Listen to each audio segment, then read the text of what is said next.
Good morning student. आज हम लोग ज्योमेट्री बॉक्स के बारे में हम लोग डिस्कस करेंगे। तो हम पूरे क्लास को, कंस्ट्रक्शन के क्लास को हम लोग लेक्चर में डिवाइड करेंगे। पहला लेक्चर में हम लोग ज्योमेट्री बॉक्स के टूल्स के बारे में जानकारी लेंगे कि किस चीज़ का क्या नाम है। और बहुत सारा मिस्टेक हम लोग करते हैं जिसका गलत नाम से हम लोग पुकारते हैं, लेकिन हमें पता नहीं है कि वास्तविक नाम होता क्या है।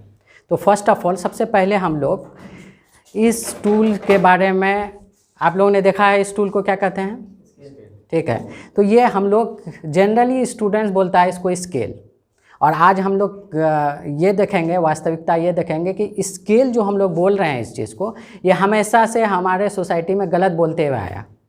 तो स्केल और इसका एक्चुअल नाम है रूलर, ठीक है। आज से इसको हम लोग रूलर बोलेंगे, ना कि स्केल बोलेंगे।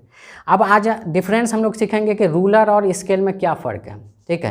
देखो, रूलर जो होता है एक्चुअल मेज़रमेंट को देता है। मतलब अगर हमको 5 सेंटीमीटर लेना है मेज़रमेंट, तो हम 5 सेंटीमीटर यहाँ से लेंगे और इस 5 सेंटीमीटर को हम लोग ड्रॉ करेंगे यहाँ तक, या जहाँ तक भी आ रहा है। अगर 26 सेंटीमीटर है तो एग्जैक्टली 26 सेंटीमीटर भी वो हमारा कॉपी में आए, तो उसको वैसे मेज़रमेंट का इस्तेमाल करने के लिए हम क्या यूज़ करते हैं, रूलर। अब स्केल का क्या काम होता है, स्केल एक्चुअली में वो मेज़र करता है उस चीज़ को, बड़ी चीज़ को हमको छोटे चीज़ में दिखाना। अब ताजमहल का ड्रॉ करना पॉसिबल तो है नहीं एग्जैक्टली, तो उस चीज़ को हम लोग क्या करते हैं, स्केल से मेज़रमेंट करते हैं। और उसमें हम नाप लेते हैं कि अगर मान लो कि सपोज़ ताजमहल की हाइट है 50 फीट सपोज़, ठीक है। तो उस 50 फीट को हम मान के चलेंगे वो 10 फीट जो है 2 सेंटीमीटर के बराबर है। तो 50 का मतलब कितना हो गया, 2 करके लोगे तो यानी 10 सेंटीमीटर हम ड्रॉ करेंगे। तो वो 10 सेंटीमीटर जो यहाँ पे दिखेगा, वो उसके कैलकुलेशन के हिसाब से वो वहाँ क्या हो जाएगा, 50 हो जाएगा। बात समझ में आई। तो इसलिए आज के बाद से स्केल का काम हम लोग नहीं करते हैं। ज्योमेट्री बॉक्स में जो हमारे पास होता है वो रूलर होता है, तो RULER रूलर। और उसका हिंदी भी नाम हम लोग रूलर ही कहेंगे, ठीक है। वैसे हिंदी बहुत कठिन नाम है, तो उसका जो यूजुअली हमारा डेली लाइफ में जो यूज़ होता है उसी नाम को यूज़ करेंगे। तो हम लोग क्या करेंगे, रूलर आज से बोलेंगे। आज से स्केल नहीं बोलना है, स्केल बोलना गलत है। स्केल जो अमीन लोग होते हैं, जो ज़मीन नापता है या ड्राइंग जो नक्शा होता है उसको मेज़रमेंट करने के लिए वो लोग स्केल यूज़ करते हैं, ठीक है। पहली टूल्स तो ये हो गया। और इसका यूज़ क्या है, इसका यूज़ है जनरली हम लोग स्ट्रेट लाइन खींचने में इस्तेमाल करते हैं, ठीक है। आगे चैप्टर में हम लोग बहुत देखेंगे इसका इस्तेमाल जो है। इसका जो जनरल में इस्तेमाल है क्या है, स्ट्रेट लाइन खींचने में, ठीक है। सेकेंड चीज़ आता है हमारा,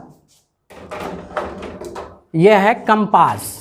तो इसको अलग अलग नाम से लोग जानते हैं, ठीक है। कुछ लोग कहते हैं परकाल है, ठीक है। तो हमको आज से इस चीज़ को कंपास बोलना है, चाहे वो इंग्लिश में हो हिंदी में हो, सबको कंपास बोलना है। तो कंपास एक्चुअली में रियल मीनिंग जो कंपास का है वो डायरेक्शन बताना। जैसे एक कंपास होता है जिसमें नॉर्थ ईस्ट वगैरह देखोगे, ठीक है, गोल करके मिलता है, ठीक है। वो डायरेक्शन बताता है किधर हमारा नॉर्थ है, किधर मेरा ईस्ट है, किधर हमारा वेस्ट है। वो वो एक्चुअली में कंपास, ठीक है। इस कंपास का, ज्योमेट्री बॉक्स के जो कंपास है, इसका इस्तेमाल हम लोग करते हैं एंगल खींचने के लिए, ठीक है, आर्क खींचने के लिए। बेसिकली आर्क का मतलब है सर्कल जो भी कर्व लाइन है उसको खींचने के लिए हम लोग क्या करते हैं, इस कंपास का इस्तेमाल करते हैं, ठीक है। और हम लोग आगे चल करके इसी कंपास के थ्रू हम लोग ट्रायंगल खींचने के लिए सीखेंगे। इसी कंपास के थ्रू पूरी जो कंस्ट्रक्शन आपका रचना चैप्टर है पूरा इसमें कंपास का इस्तेमाल होगा। एंगल खींचने सीखेंगे। एंगल खींचने का 2 तरीका होता है, एक कंपास के थ्रू और एक होता है प्रोटेक्टर। अभी हम लोग देखेंगे प्रोटेक्टर। तो इसमें 2 नॉब होता है, इसका 2 आर्म्स होता है। एक आर्म्स ये होता है जिसको हम लोग बेस आर्म्स कहते हैं, और एक आर्म्स होता है जिसमें हम लोग पेंसिल यूज़ करते हैं। तुम लोगों का जो रियल होगा उसमें तुम लोग पेंसिल यूज़ करोगे, तो हम लोग बोर्ड के लिए ये इस्तेमाल करते हैं, ठीक है।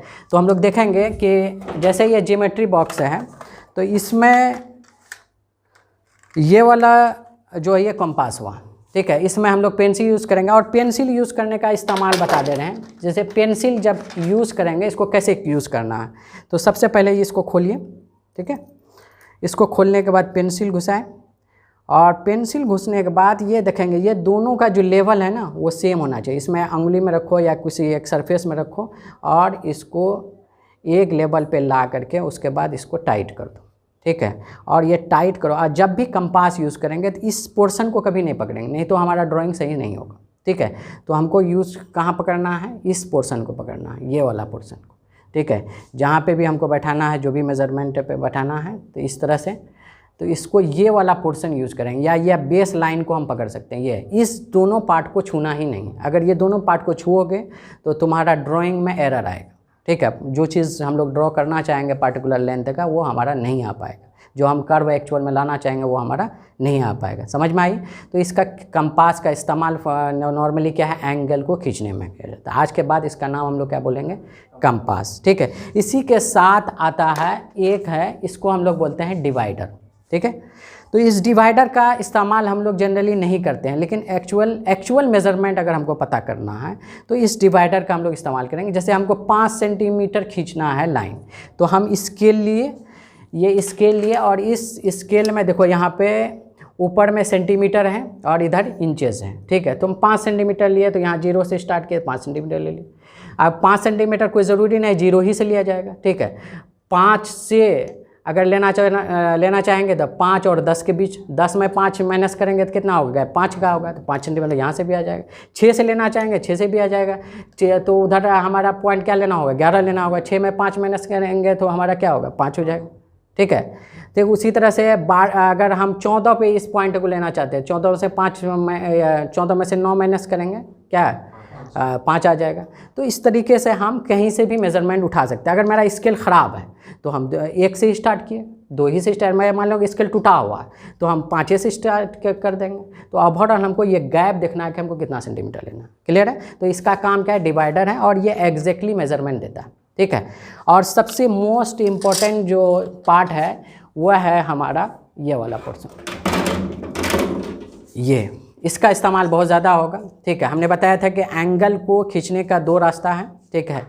एक तो कंपास के थ्रू, दूसरा हम इसके थ्रू भी, इस प्रोटेक्टर के थ्रू भी हम लोग एंगल बना सकते हैं, ठीक है। इस प्रोटेक्टर का एक्चुअल जो यूज़ है, इस जनरली लोग क्या बोलते हैं इसको, चांद वगैरह बहुत सारा नाम से बोलता है। काहे चांद बोलता है भाई इसको, कि चांद हाफ चांद के जैसा है, ठीक है, या इसको हाफ सर्कल भी बोल सकते हैं। लेकिन जो ऑफिशियल नेम है इसका क्या है, प्रोटेक्टर। आज से हम लोग यूज़ करेंगे प्रोटेक्टर। यही वजह होता है कि हम लोग जो है गलत नाम करके जाते हैं, और हमें वहाँ पे बाहर जाकर, जब हम इंजीनियरिंग कॉलेज गए, हम तो रूलर नहीं बोल पाए, हम स्केल बोल पाए, तो वहाँ हंसने लगे लोग, स्केल क्या होता है, ये क्या बोल रहा है। तो एक्चुअल मीनिंग अगर हम लोग सीख के जाएंगे तो आगे चल करके कहीं भी बाहर ड्राइंग का काम करना होगा तो हमको बेवकूफ़ नहीं बनाएगा। इसलिए गलत वर्ड यूज़ नहीं करना, हमको जो रियल उसका नेम है उसी को यूज़ करना है। तो आज के बाद से चांद वगैरह कुछ भी नहीं यूज़ करेंगे, हम इसको क्या है, एज ए प्रोटेक्टर हम लोग इस्तेमाल करेंगे। क्लियर है? दूसरी चीज़ है, इस समय देखो प्रोटेक्टर का ये बेस लाइन होता है, ये है हमारा बेस लाइन, ये दिख रहा होगा यहाँ 0 से। तो 0 से स्टार्ट आया, तो 0 से ये 10 डिग्री, ये 20 डिग्री, ये 30 डिग्री, 45, यहाँ बीच में जो सेंटर में ये 90 डिग्री हो गया। फिर इधर से आकर के 180। अगर इधर से हमको एंगल लेना है तो ऊपर वाला चीज़ को लेना होगा, अगर इधर से एंगल लेना है तो हमको नीचे वाले से लेना होगा, ठीक है। अब इसमें एंगल मेजरमेंट करना, मान लो 30 डिग्री बनाना, तो सबसे पहला काम क्या करना होगा, 30 डिग्री के लिए हमको एक लाइन खींचना होगा। इसका यूज़ हम लोग देखेंगे आगे चल करके। तो पहले हम एक लाइन खींचिए, और इसका जो ये सेंटर पार्ट है, यहाँ देखो ये सेंटर पार्ट है, तो वो लाइन के किसी एक जगह हम कोई पॉइंट डालें, वहाँ पे डाल देंगे, ठीक है। उसके बाद हमको कहेगा कि नहीं, राइट डायरेक्शन जो है एंटी क्लॉकवाइज में, आप एंटी क्लॉकवाइज क्या होता है, ये वाला एंटी क्लॉकवाइज होता है, यानी घड़ी के उल्टी जैसा। एंटी क्लॉकवाइज में हमको 50 डिग्री खींचने देगा। तो हम 50 यहाँ है, देखो यहाँ से 0, 10, 20, 30, 40, 50, 50 में टिक लगाए, और यहाँ से इसको मिला दिए, हमारा क्या 50 डिग्री हो गया, ठीक है। बोलेगा नहीं क्लॉकवाइज में 60 बनाइए, ठीक है। क्लॉकवाइज में 60 बनाना है, क्लॉकवाइज का डायरेक्शन ये है, जो घड़ी का दिशा होता है वो इसी को क्लॉकवाइज डायरेक्शन कहते हैं। तो यहाँ से फिर हम लोग क्या करेंगे, यहाँ पे 50 पे लाएंगे, ऊपर वाला चीज़ यूज़ करेंगे, और यहाँ पे 50 में कर देंगे। अगर हमको 90 डिग्री खींचना है तो भाई यहाँ पे रख देंगे, क्लॉकवाइज भी करेंगे और एंटी क्लॉकवाइज, दोनों क्या एक ही पोजीशन में आएगा, ठीक है। लेकिन अदर एंगल में पोजीशन चेंज होगा, 90 पे होगा। प्रोटेक्टर आज समझ में आ गया। प्रोटेक्टर का इस्तेमाल क्या में बेसिकली एंगल को खींचने में होता है, ठीक है। उसके बाद थर्ड चीज़ जो है हमारे पास वो है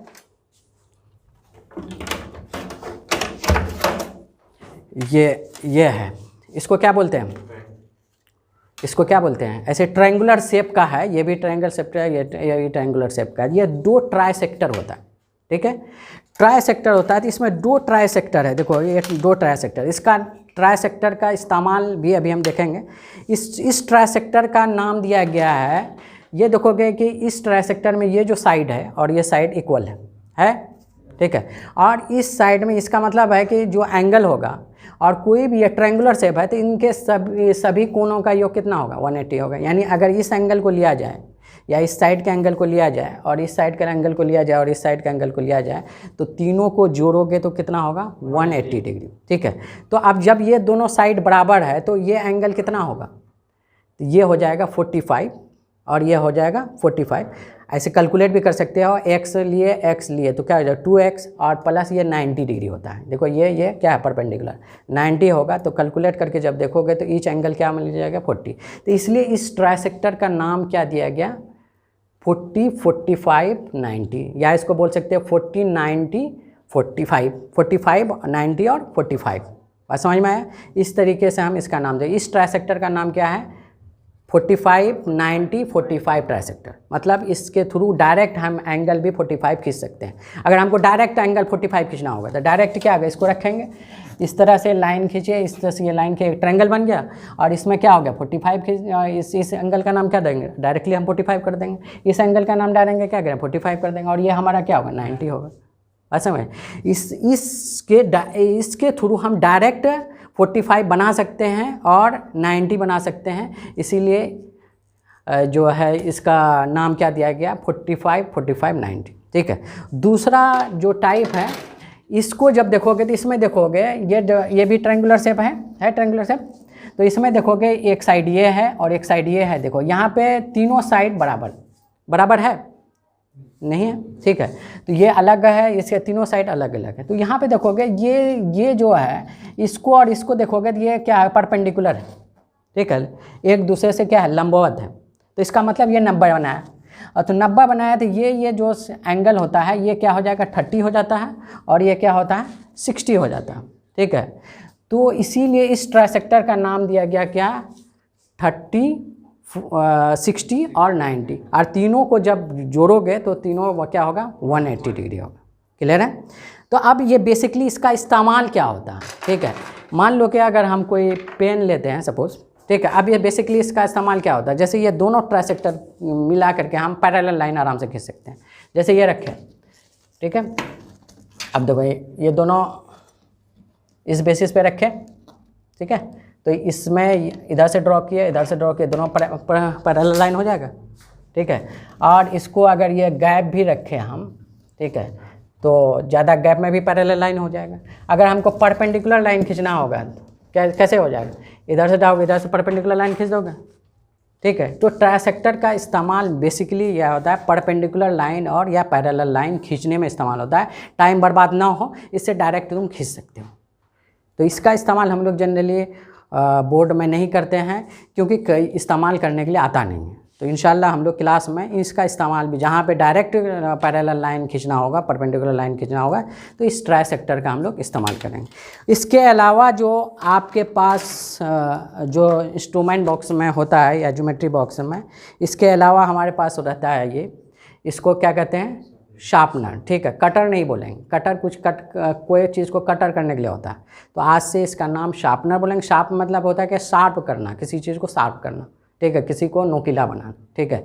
तो पेंसिल को शार्प करने के लिए क्या इसका इस्तेमाल होता है, शार्पनर। इसके अलावा हमारे पास एक और टूल होता है जिसको हम लोग क्या बोलते हैं, इरेजर, जिसको हम लोग गलत भाषा में रबर बोलते हैं। रबर उसको नहीं कहा जाता है, इरेज करने वाला। इरेज का मतलब होता है मिटाना, तो इरेजर तो वो नाउन हो गया, यानी मिटाने वाला चीज़, ठीक है। तो इरेज़र का इस्तेमाल आज इसके बाद रबर नहीं बोलेंगे, उसको हम लोग क्या बोलेंगे, इरेज़र बोलेंगे। और उसका क्या काम है, किसी भी लिखे हुए चीज़ को अगर गलत हो गया है उसको हम इरेज कर पाएँ, ठीक है।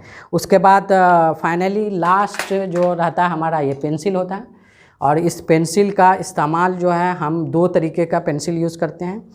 एक होगा कि हेल्पिंग टूल्स, यानी कोई भी अगर हम फिगर बनाएंगे, कोई भी हम कंस्ट्रक्ट करेंगे, तो एक अब ट्रायंगल बनाना है, ट्रायंगल को ड्रॉ करने के लिए बहुत सारा लाइन हमको हेल्पिंग के लिए खींचना होगा। तो हेल्पिंग जो टूल्स होगा उसको हम क्या करेंगे, ज़्यादा शार्प वाला पेंसिल से ड्रॉ करेंगे। जो मेरा मेन चीज़ दिखाना जिसको है उस चीज़ को हम थोड़ा क्या करेंगे, कम साफ यानी वो हाईलाइट ज़्यादा कर देंगे, या डबल बार उसको लाइन ऊपर दोहरा दोगे, ठीक है, तो हमारा क्या होगा फाइनली देख लेंगे। तो ये था हमारा सारा पूरा कंप्लीट ज्योमेट्री बॉक्स का इंट्रोडक्शन, ठीक है। और इस जितना भी बात बताए इसको पूरी चीज़ को करेक्ट करना है, यानी अगले क्लासेस से जो आपको आना है तो दिमाग घर में ही आपको स्केल वर्ड रख देना है, घर में ही आपको चांद वर्ड रख देना है। तो नई नाम लेके आना आपको क्या है, रूलर, और नई नाम क्या रहना, प्रोटेक्टर, ट्राइसेक्टर, बाइसेक्टर, कंपास, इरेज़र, और आपका फाइनली जो है शार्पनर, पेंसिल, ये सारी नई नेम लेके आना है। और हम लोग को आगे के क्लासेस स्टार्ट करेंगे इंशाल्लाह। हम लोग अगले क्लास लेक्चर 2 में फिर मिलेंगे, ठीक है।